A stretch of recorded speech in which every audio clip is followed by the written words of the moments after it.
stripping me for all the truth that you make me see, for all. Selamat pagi dan salam sejahtera bagi kita semua. Izinkan saya memperkenalkan diri pada kesempatan ini. Perkenalkan, nama saya Latersia Boru Guru Singa. Saya dosen di program studi akuntansi di Sekolah Tinggi Manajemen Bisnis Multisarana, Manajemen Administrasi dan Rekayasa Teknologi. Saat ini jabatan akademis saya adalah asisten ahli dan dalam masa pengurusan menuju lektor. Saya diberikan amanah untuk mengampu mata kuliah akuntansi menengah 1 pada semester ini.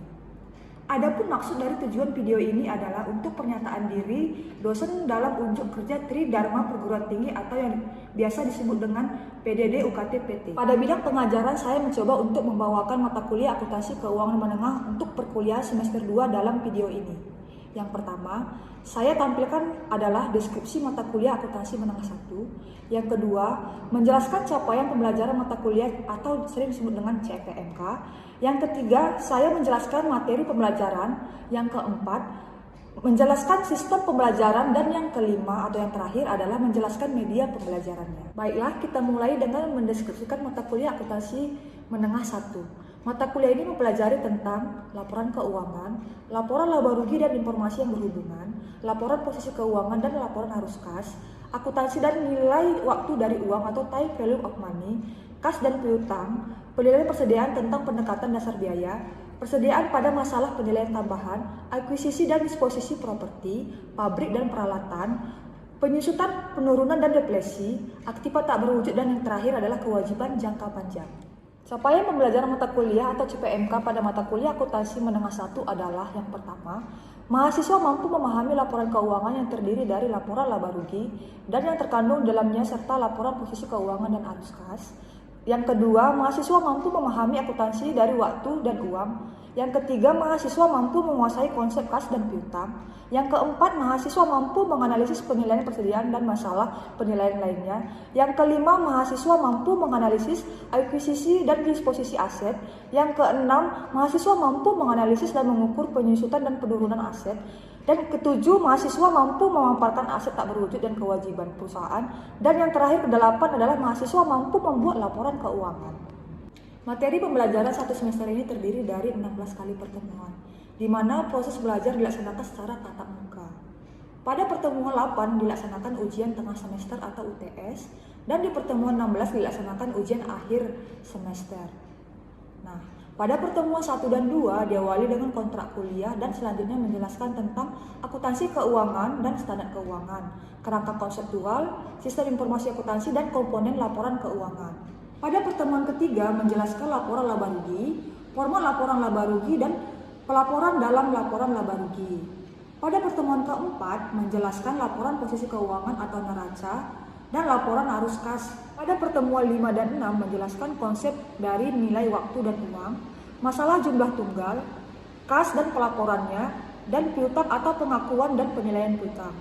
Pada pertemuan ketujuh menjelaskan klasifikasi dan pengendalian persediaan, barang fisik yang dimasukkan dalam persediaan, biaya-biaya yang harus dimasukkan dalam persediaan.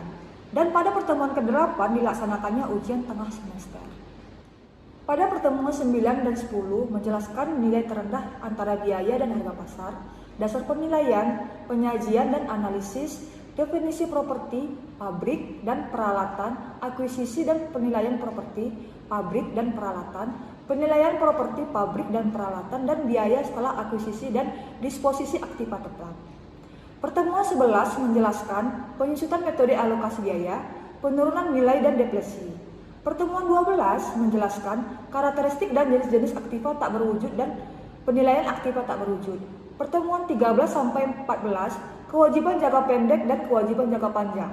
Pertemuan 15 menjelaskan informasi dasar untuk menyusun laporan keuangan, dan yang terakhir adalah pertemuan 16 di mana dilaksanakannya ujian akhir semester atau disebut dengan UAS. Adapun metode pembelajaran yang saya gunakan selama perkuliahan ini yaitu ceramah, diskusi, latihan, dan memberikan studi kasus. Buku referensi yang saya anjurkan pada mata kuliah ini adalah buku Keso tahun 2020 yang berjudul Intermediate Accounting. Dan yang kedua adalah Dwi Martini tahun 2018 yang berjudul Akuntansi Keuangan Menengah berbasis PSAK. dan buku akuntansi menengah lainnya yang bisa diperoleh atau didapatkan dari perpustakaan kampus. Media pembelajaran yang saya gunakan dalam mata kuliah ini yaitu e-learning STMB Multismart, di mana media tersebut sebagai wadah untuk mengupload kontrak kuliah, materi, pengumpulan tugas, dan untuk absensi mahasiswa. Untuk metode interaksi yang saya lakukan adalah interaksi dua arah, yaitu mahasiswa bisa berinteraksi dalam proses pembelajaran melalui diskusi tanya jawab kepada saya. Dan jika mahasiswa tidak ada pertanyaan, maka saya akan mengajukan pertanyaan untuk diskusi di dalam kelas dengan mahasiswa. Di luar kelas pun saya memperbolehkan mahasiswa untuk berinteraksi dengan saya di luar materi perkuliahan melalui pelompatan grup WA yang sudah dibuat sebelumnya.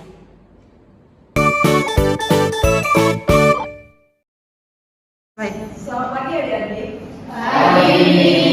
Gimana kabarnya hari ini? Baik. Jadi hari ini kita belajar tentang akuntansi keuangan menengah 1, ya. Nah, di sini kita sudah masuk ke pertemuan ketiga tentang laporan laba rugi dan informasi yang berhubungan. Nah, di pertemuan kedua kemarin kita kan belajar tentang laporan keuangan. Nah, kita review sedikit ya. Menurut kalian ada berapa laporan keuangan kita? Sampai bisa jawab, angkat tangannya. Oke, Amanda silakan. Laporan keuangan ada 5. Yang pertama laporan khusus keuangan, yang kedua laporan arus kas, yang ketiga laporan laba rugi, yang keempat laporan perubahan modal, dan yang kelima catatan atas laporan keuangan. Oke, yang dibilang Amanda itu sudah betul ya. Berarti kalian kelasnya ini bagus-bagus. Semua tepuk tangan dulu. Oke, jadi pada hari ini kita masuk ke laporan laba rugi dan informasi yang berhubungan di dalam laba rugi itu, ya. Oke, kita start selanjutnya. Nah, apa sih capaian dari pembelajaran ini? Nah, jadi capaian dari pembelajaran laba rugi kalian harus mahasiswa mampu memahami dan menjelaskan laporan laba rugi dan informasi yang berhubungan dengan laba rugi. Nah, jadi di sini kita akan nanti mengupas tentang laba rugi, apa aja elemennya, apa aja informasinya. Oke? Nah, di sini katanya ada manfaat informasi laporan laba rugi. Nah, yang pertama di sini katanya mengevaluasi kinerja masa lalu perusahaan. Jadi dari laporan laba rugi ini kita bisa melihat laporan laba rugi itu dari tahun yang lalu atau berikutnya. Sama dengan yang nomor 2 kan, bilang di sini memberikan dasar untuk memprediksi kinerja di masa depan. Itulah dia nanti kita membandingkan laporan tahun sebelumnya dan tahun berikutnya. Jadi kita bisa memprediksi ini apa yang kita pikirkan di sini, apa yang kita kurangi. Nah, itu dia ya. Terus di sini dibilang membantu penilaian risiko atau ketidakpastian pencapaian arus kas di masa depan. Ya. Nah, tadi ada manfaat informasinya. Nah, sekarang ada keterbatasannya. Nah, keterbatasannya apa tuh? Yang pertama adalah pos yang komponen tidak bisa akurat, kemudian tidak bisa dimasukkan atau dilaporkan dalam laporan laba rugi. Contohnya seperti apa? Keuntungan ataupun kerugian yang belum terrealisasi dari sekuritas investasi saham. Itulah contohnya, maksudnya di sini kan ada kita investor itu kan. Jadi kita bisa melihat, jadi investor itu bisa melihat ini mengalami kerugian atau tidak. Bisa dilihat dari situ, ya. Belum masuk di dalam laporan laba ruginya, ya. Belum siap gitu, tapi mereka bisa memprediksi. Oke. Selanjutnya adalah metode akuntansi yang digunakan oleh perusahaan dalam memahami jumlah laporan. Metode akuntansi itu pasti tahu semua ya kan. Yang pertama itu pipo, ya kan, garis lurus, ya kan, ada 3 itu. Terus selanjutnya pengukuran laba yang melibatkan pertimbangannya. Ini dia contohnya seperti estimasi umur aktivitas. Aktivitas itu seperti kayak kendaraan, ya kan, tanah, gitu dia, ya. Oke, di sini ada format dari laba rugi. Nah, ada elemen-elemen di laba rugi. Ada yang masih ingat di pengantar 1 kemarin? Oke. Ada uang motor, laba operasi, laba sebelum pajak, laba sebelum pajak penghasilan, laba bersih. Laba bersih. Oke, yang dibilang formatnya itu udah termasuk juga di laporan laba rugi, tapi belum lengkap. Ada yang bisa menambahkan? Oke, silakan. Ada pendapatan penjualan, Ya. beban penjualan dan beban administrasi. Oke, jadi yang dibilang Kopanta dengan sahabat tadi sudah termasuk di elemen laporan laba rugi. Nah, untuk lebih jelasnya kita bahas di sini. Oke? Jadi di elemennya itu ada dua ya, ada pendapatan dan beban atau income atau expenses. Nah, komponen-komponen dalam ini ada namanya yang pertama penjualan. Oke, penjualan. Yang kedua harga pokok penjualan. Yang ketiga laba pokok. Yang keempat penjualan, beban penjualan. Yang keenam biaya administrasi. Yang ketujuh laba operasional. Yang kedelapan biaya pendanaan. Yang kesembilan laba sebelum pajak. Pasti ada namanya nanti pajak di sini ya kan? Ada namanya pajak penghasilan. Baru nanti munculnya laba bersih, ya laba bersih. Nah, setelah laba bersih nanti munculnya apa? Untuk investor, muncul dia namanya nanti laba perkembangan saham. Ini nanti diberikan ke investor, ya. Oke, tadi formatnya. Ini dia contoh dari laporan dari laba rugi. Ini contohnya, ya contohnya. Nanti bisa kalian baca lagi, ya. Ini nanti contohnya, ya. Oke, selanjutnya. Nah, di laporan laba rugi ada dia contohnya, contoh seperti ini kan. Stiller, kau memiliki laba sebelum pajak penghasilan sebesar $290, ya kan? Terus dia mengalami keuntungan sebesar 100, ya kan, dari operasi yang dihentikan. Dengan asumsi tarif pajak penghasilannya itu 30%. Nah, dia menyediakan informasi pada laporan laba ruginya ini kalau dia mengalami laba ya, mengalami keuntungan. Maka di sini dibuat nih 250.000 ini, terus 75 nya dari mana? 75 nya itu 30% dari 250.000. Kalau 75 dia 175. Nah, untuk 100.000 nya ini dari sini, 30 nya ini dari 100%, 100.000 dikali dengan 30%. Dapatlah dia 30. Maka laba bersihnya itu 245. Itu dia kalau mengalami keuntungan. Kalau dia ada mengalami kerugian, dia ada di contohnya. Nah, di sini bilang sekali cowok memiliki laba sebelum pajak penghasilan itu sebesar 250.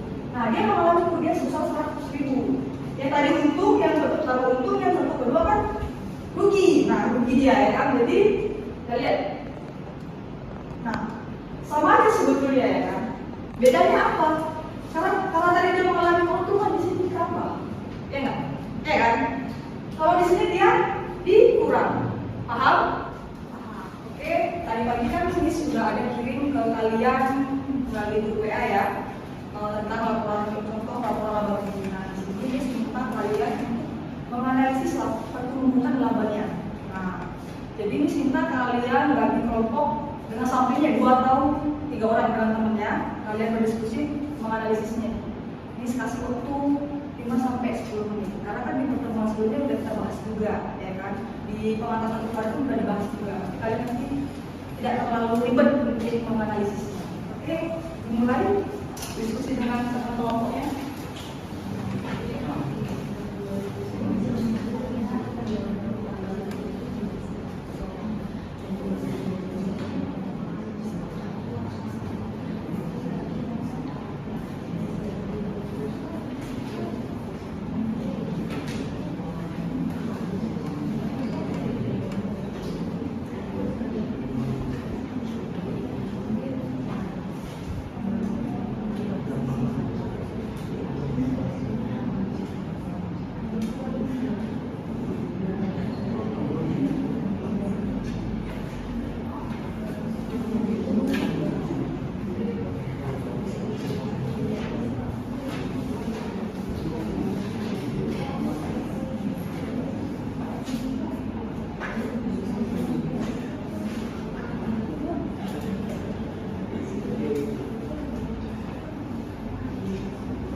Ada yang bisa menjawab? Ya. Oke, aman. Oke, dengan suara yang lantang biar teman-temannya dengar.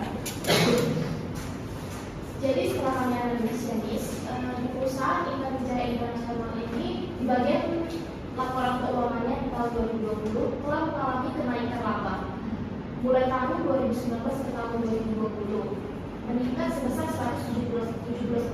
Mengapa meningkat? Karena penjualan yang mereka peroleh itu meningkat, tetapi harga pokok yang mereka peroleh menurun. Jadi penjualan meningkat atau pokoknya menurun. Oke. Ada yang dari kelompok lain? Tanya. Saya dari kelompok yang laporan laba ruginya menurun, Miss.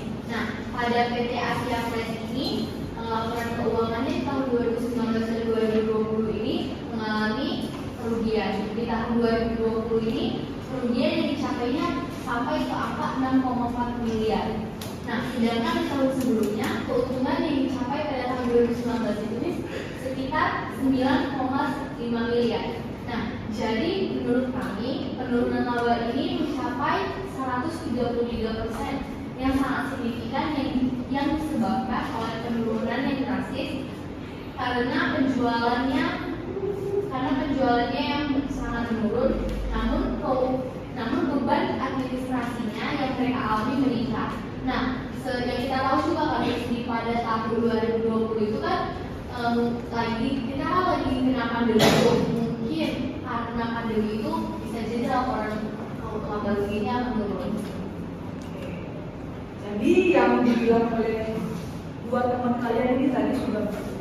Apalagi berkaitan dengan COVID. Memang di waktu COVID itu memang dia bukan ada lagi, semua perusahaan itu memang langsung turun labanya. Ya, karena nggak bisa jalan, kemana-mana nggak bisa, ya kan? Tadi dia tidak mau langsung meninggal, jadi nggak bisa kemana-mana. Oke, jadi pembelajaran kita sampai di sini, tapi misalnya quotes buat kalian. Waspadalah terhadap bea kecil. Sebuah kebocoran kecil bisa menenggelamkan kapal yang besar. Jadi jangan anggap biaya yang kecil itu kecil kok. Jadi yang kecil itu bisa menenggelamkan kapalnya, ya itu dia. Jadi pelajarannya sampai di sini. Miss berharap dengan belajar lapor laba rugi ini kalian nanti bisa menganalisis dan menghitung rasio-rasio dalam laporan laba ruginya. Gunanya untuk apa itu? Itu nanti berguna untuk kalian penyusunan skripsi atau mencari data atau risiko. Ya, ini gunanya rasio-rasionya ya. Jadi sampai di sini pertemuan kita. Selamat